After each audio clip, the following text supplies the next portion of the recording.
Salut à tous, donc aujourd'hui on va animer un texte. Je vais vous apprendre comment faire une petite animation sympa avec des belles lumières, des belles textures et rendu sur Corona Render. Allez, c'est parti.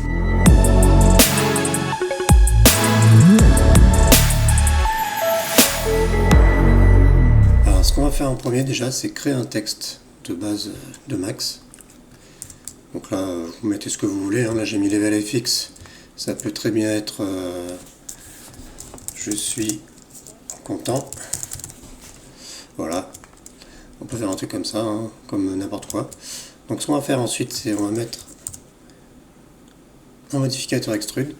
Alors ce qui se passe, selon les typos, on n'a pas toujours, avec l'extrude, ça ferme pas forcément la forme. Ça c'est un peu embêtant. Alors c'est pas grave, on va rajouter un autre modificateur dessus, cap all, qui va permettre de combler tous les trous. Donc ça c'est super pratique. Maintenant ce qu'on va faire, c'est on va rajouter un edit poly pour modifier un petit peu tout ça. On va rajouter un chanfrein. Alors là, on va voir ce que ça donne. Là, ça fait des trucs vraiment pas beaux. Alors, on va voir si on peut régler tout ça. Alors, c'est dans les paramètres déjà de la menthe. On va les réduire. Voilà. Déjà, on commence à avoir un truc un peu mieux. On va rajouter des subdivisions. Alors, parfois, on a des trucs un petit peu bizarres qui se passent, comme ici. Ça, c'est un peu embêtant, mais on va essayer de le corriger avec des petits tips. Je vais vous montrer. Alors, on va prendre le C et on va l'extraire. On va faire un détache. On va récupérer le chanfrein qu'on a créé précédemment et on va le copier sur celui-là. Donc ce qu'on va faire, c'est qu'on va rajouter un modificateur symétrie. Alors ce modificateur-là, il va permettre justement de corriger ce problème-là. Donc là, on est sur les axes des Z, on va le mettre sur l'axe des X, Y, autant pour moi. Et on va venir déplacer ce pivot au centre du C. Voilà. On va faire un flip, et voilà. Et maintenant, on a un C tout propre, tout nickel. Ensuite, on va réactiver le chanfrein, on va voir un petit peu les bugs. Donc là, le N tout va bien, le T tout va bien. Le E, voilà, on a encore un bug ici. Bah, même principe. Hein. Ce qu'on va faire, on va pas s'embêter, on va récupérer la symétrie qu'on avait créée là. Et on va la coller ici. Donc là, pareil, il va falloir extraire ça. Hop, détache. On va tout détacher comme ça, c'est fait. On va pas se prendre la tête. Hop.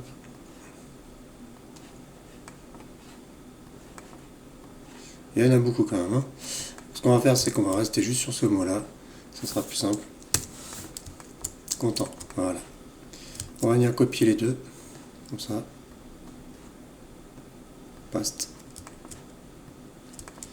On va venir le déplacer au centre de celui-là. Puis on va venir le déplacer un peu pour être plus ou moins au centre. Voilà. Donc là, notre E, il est bon. Voilà, nickel. Pareil pour le N. Donc là, on va enlever le symétrique, ça ne sert plus à rien. On a le chanfrein, qui est nickel. Le T. Donc, on va copier juste le chanfrein. On va le copier sur le T. Hop. Voilà, tout va bien. Maintenant, ce qu'on va faire, c'est on va refaire les autres lettres. On va toutes les sélectionner d'un coup. Et on va copier directement sur ça. Comme ça ira plus vite. Hop. Là, on a encore un bug sur le haut. Symétrie en X. On se met au centre. Voilà.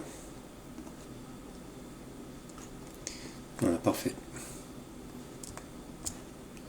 On va venir recentrer les points de pivot. Center Object. Voilà. Alors là, on a un petit souci sur le N. Alors ce qu'on va faire, c'est on va faire une autre technique. On va faire un modificateur slice qui va permettre en fait de couper le N en deux. Donc on va retirer cette partie-là. Donc remove négative, voilà. Là on n'a plus que cette partie là. On va dupliquer ça. On clone. On va le retourner. Et voilà, on n'a plus qu'à connecter tout ça. Alors du coup on va zoomer et on va déplacer par rapport avec ces axes là. Place un Y. Voilà, comme ça on a un truc précis qui est calé. Voilà, ça c'est bon. Maintenant ce qu'on va faire, on va écraser tout ça. Hop. On va les attacher tous les deux. Connecter tous ces points là ensemble avec un weld. Donc là on a 56 vertices, un weld, on n'a plus que 12. Donc là c'est un peu violent. On va baisser un petit peu ça. Voilà. Parfait. Cet edge là on peut l'enlever carrément. CTRL, supprimer. On va centrer ça sur le monde. Voilà. On va mettre un sol. Au centre du monde. On va lui mettre 100 mètres par 100 mètres, comme ça on est tranquille. Avec les caméras en perspective, on n'aura pas de souci de... On aura toujours un plan visible. Quand on va se placer comme ça. Donc là, c'est un peu trop rose. Alors ce qu'on va faire, c'est qu'on va mettre un peu des textures.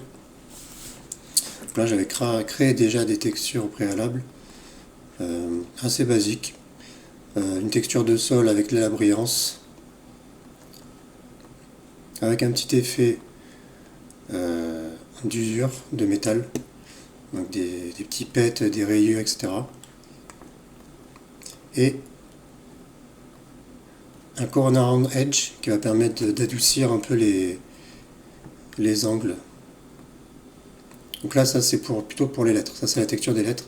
On va mettre la texture de sol. Donc, la texture de sol, c'est celle-ci. Là, pareil, c'est une texture assez basique avec un gradient pour créer un peu des variations dans les couleurs.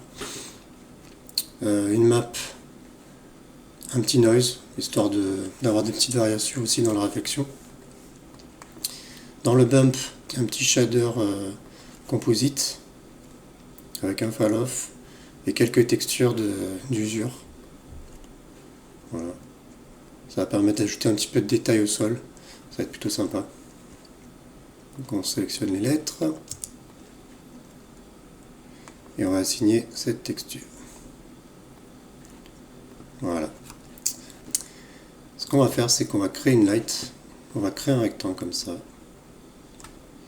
On va le réduire un petit peu en hauteur.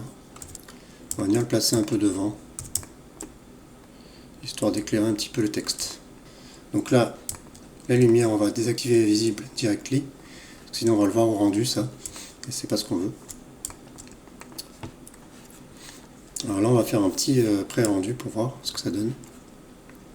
Voilà, on a ça. On va créer la caméra. On a cam. Lui de dessus. On enlève la target. Et on va venir créer un dummy au centre. Voilà, on va définir la grille du monde. Voilà, comme ça, on sait que c'est centré. Alors pour être sûr que le dummy soit aligné à la caméra, on va venir l'aligner avec ça. Hop. Center. Ok. Et bon, maintenant on va pouvoir descendre ça au niveau du texte. On va venir connecter, parenter la caméra au dummy. Voilà. Maintenant, quand on va bouger le dummy, ça va faire bouger la caméra.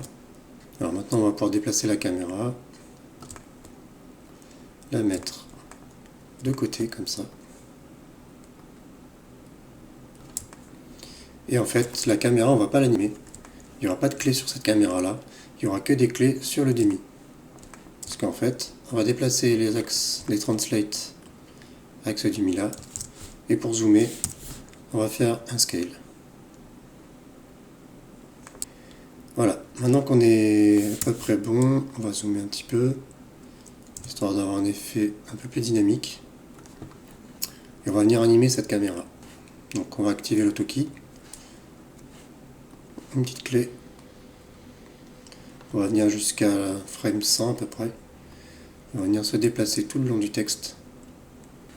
Donc à 150 frames, on va faire une petite rotation. Hop. On va redresser la caméra. Ce qu'on peut faire, c'est remettre les axes avec des valeurs rondes. Voilà. Et maintenant qu'on a ça, on n'a plus qu'à dézoomer. Et on va venir se placer au centre du texte. On va rajouter une clé intermédiaire pour pouvoir longer tout le long du texte en fait. Parce que là c'est un peu bizarre. Alors ce qu'on va faire, c'est qu'on va mettre à 80 à peu près. On va dupliquer cette clé avec Shift. Et on va venir déplacer cette caméra le long du texte.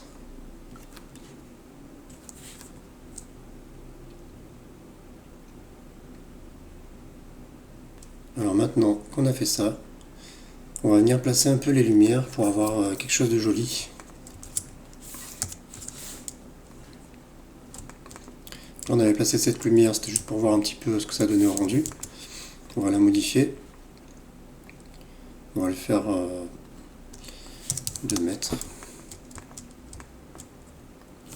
Et on va venir faire des petits effets de lumière qui défilent sur le texte. Avec l'effet de métal du texte, ça va faire un truc assez joli. Donc là, on va faire le petit pré-rendu histoire de voir ce que ça donne. Donc là, on a 20, c'est un peu trop violent. On va mettre l'intensité à 2. Pour pas qu'on passe de la vue perspective à la vue caméra au rendu, on va venir locker cette vue-là de la caméra. Donc dans les paramètres de rendu, on a le petit cadenas ici qui est défini donc sur la caméra, Corona Cam 2. On va venir l'activer. Et maintenant, même si on va sur la vue perspective, on restera toujours sur le rendu de la caméra. On va pouvoir déplacer la lumière pour voir un petit peu ce que ça donne. On va venir placer cette petite lumière au bout du texte, histoire d'avoir un effet ombre et lumière, ombre à gauche et lumière à droite. On va venir faire apparaître au fur et à mesure cette lumière-là. On va la dupliquer. Là, ce qu'on va faire, c'est une lumière assez longue qu'on va venir animer par-dessus le texte pour créer cet effet-là de lumière qui va passer au-dessus. Ça va faire très joli. Donc ça, on va venir l'animer. On va créer une clé. Et à 100 à peu près. On va animer la caméra qui va arriver jusqu'au bout. Là, on va venir modifier cette lumière pour qu'à la fin, on ait une lumière qui éclaire tout le texte. Ça sera plus joli.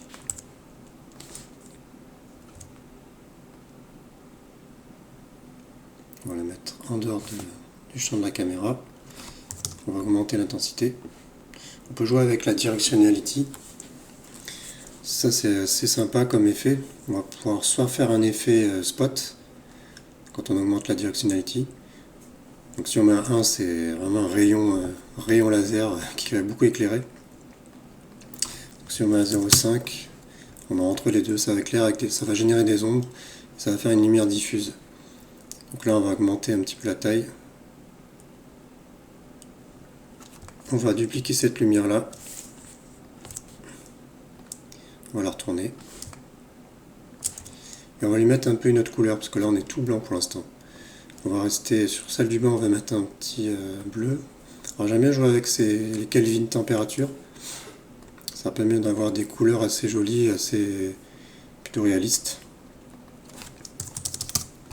Donc là, on va mettre du 7500, ça fait un peu bleuté. Et celle-là, on va mettre un peu plus dans les rouges, 4500. Voilà, jaune et bleu. Donc on va baisser quand même l'intensité, parce qu'on est un peu violent.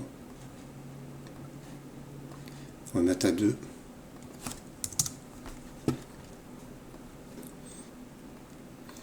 Donc là, quand on arrive à la fin, on est un petit peu sombre. Donc ce qu'on va faire, c'est qu'on va rajouter un spot au-dessus qui va permettre d'éclairer un petit peu toute la scène. Donc une target spot qu'on va venir placer par-dessus le texte. Voilà. On va venir le mettre un petit peu en arrière. On va voir ce que ça donne. Là, on est très éclairé. On va baisser un peu l'intensité.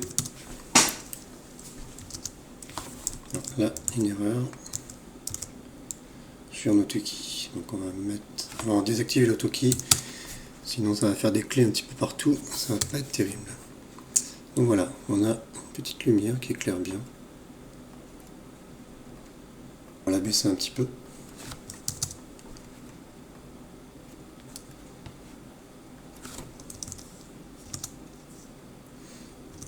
On va mettre à 2. On va la colorer un petit peu en rosé, histoire d'avoir une petite couleur chaude.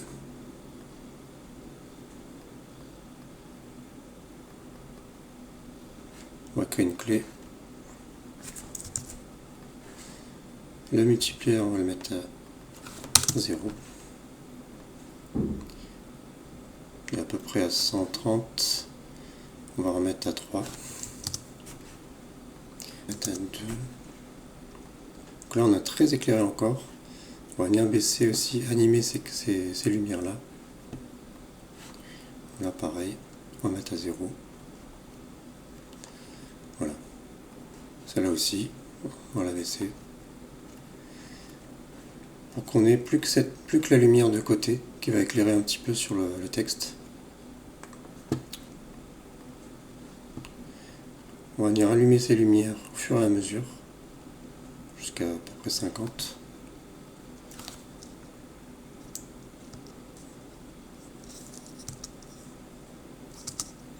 On mettra 1, ça suffit. Pareil pour celle-ci. Voilà, comme ça on démarre de sombre, on va éclairer. Et même celle-là, au tout début, on va la mettre à 0 aussi. Alors c'est pas cette lumière là qui éclaire.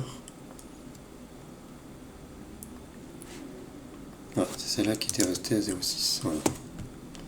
Celle-là on va la remettre à 1.